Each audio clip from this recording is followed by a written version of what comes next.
Bedroom मध्ये wardrobe कुठे असावा, बरेचसे लोक ही चूक करतात आणि नंतर रोज त्याचा त्रास सहन करतात. पहिली गोष्ट, वॉर्डरोबला कधीही अशी जागा निवडू नका जेणेकरून वॉर्डरोब खिडकीसमोर येणार नाही. त्यामुळे नॅचरल लाईट अडते आणि आपली रूम अंधारात राहते. दुसरी गोष्ट, वॉर्डरोबचे दरवाजे ओपन करताना ते बेडला अडता कामा नये, नाहीतर रोजच्या कामात हीच गैरसोय ठरते. तिसरी गोष्ट, शक्य असेल तर वॉर्डरोब बेडरूमच्या एका वॉलला डिझाईन करा, त्यामुळे स्टोरेज जास्त मिळतो आणि रूम नीटनेटकी दिसते. चौथी गोष्ट, स्लायडिंग वॉर्डरोब की ओपनेबल वॉर्डरोब. तुमची रूम छोटी असेल तर स्लायडिंग वॉर्डरोब हा उत्तम पर्याय आहे आणि जर तुमची रूम मोठी असेल तर ओपनेबल वॉर्डरोब हा अधिक सोयीचा ठरतो.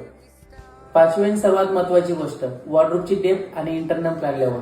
फक्त बाहेरून सुंदर असणारं वॉर्डरोब उपयोगाचा नाही, तर आतलं स्टोरेज तुम्ही तुमच्या वापरानुसार प्लॅन करू शकता. तर तुम्ही तुमचा बेडरूम डिझाईन करत असणार किंवा वॉर्डरोब डिझाईन करत असणार तर ह्या चुका नक्की टाळा आणि अशाच इंटिरियर टिप्ससाठी आमच्या अक्षय डिझाईन स्टुडिओला फॉलो करा.